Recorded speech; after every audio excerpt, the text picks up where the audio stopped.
நம்மளோட கட்டுப்பாட்டில் தான் எல்லாம் நடக்குதுன்னு நினைக்கிறோம். ஆனால் எல்லாமே பகவானோட கட்டுப்பாட்டில்,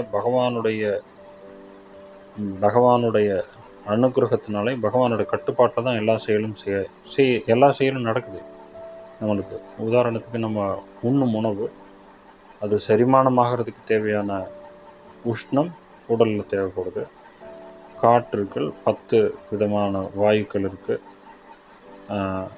எந்த வாயு செயல்படாமல் போனாலும் நம்ம செயலற்ற தன்மைக்கு போயிடுவோம். இந்த உடலை நீங்கி செல்ல வேண்டிய நிலைமை ஜீவாத்மாவுக்கு வந்துடும்.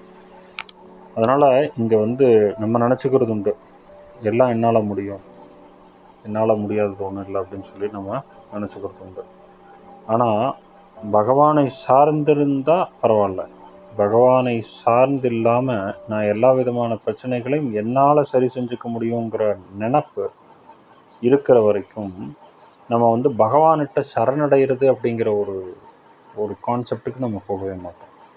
இப்போ நம்ம என்ன நினைக்கிறோம், ஒரு பிரச்சனை வருது, இந்த பிரச்சனை என்னால் சரி செஞ்சுருக்க முடியும், இதுக்கு தனியாக என்னால் சரி செஞ்சுக்க முடியும், இதுக்கு எந்த உதவியும் யாருக்கிட்ட இருந்தும் எனக்கு தேவையில்லை அப்படின்னு நினச்சோம் அப்படின்னா கண்டிப்பாக நம்மளுக்கு தோல்வி தான் இருக்கும்.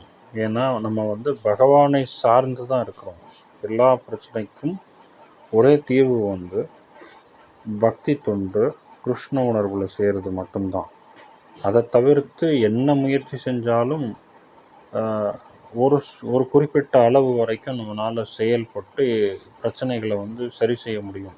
அதே ஓட்டம் நம்மளுக்கு ஒரு 20-30 வயசில் இருக்கிறது அந்த எண்ணம் கொஞ்சம் வயோதிகம் வர்றப்போ இருக்குமா அப்படின்னா, அந்த வயோதிக காலத்தில் இந்த பிரச்சனையெல்லாம் நான் ஃபேஸ் பண்ண முடியாது அப்படின்னு சொல்லி நம்மளே சொல்லுவோம். அதனால் நம்மளுடைய கணக்கீட்டுப்படி நம்ம பெரிய நிலைமையில் இருக்கிறோம், நம்மளால் எல்லாத்தையும் சரி செஞ்சிட முடியுங்கிற ஆழ்ந்த நம்பிக்கை முதல்ல உடைக்கணும். அதுக்கு பதிலாக பகவான் கிருஷ்ணரை சார்ந்திருந்து எல்லா விஷயத்தையும் அவர் தான் சரி செய்யணுங்கிற பிரார்த்தனை நம்மக்கிட்ட இருந்துச்சுன்னா தான் நம்மளுக்கு இதில் பெரிய வெற்றி கிடைக்கும். இல்லைன்னா நம்மளுக்கு எல்லா விஷயங்களும் எந்த பௌதிகமான செயலும் தோல்வி தான் ஆகுது.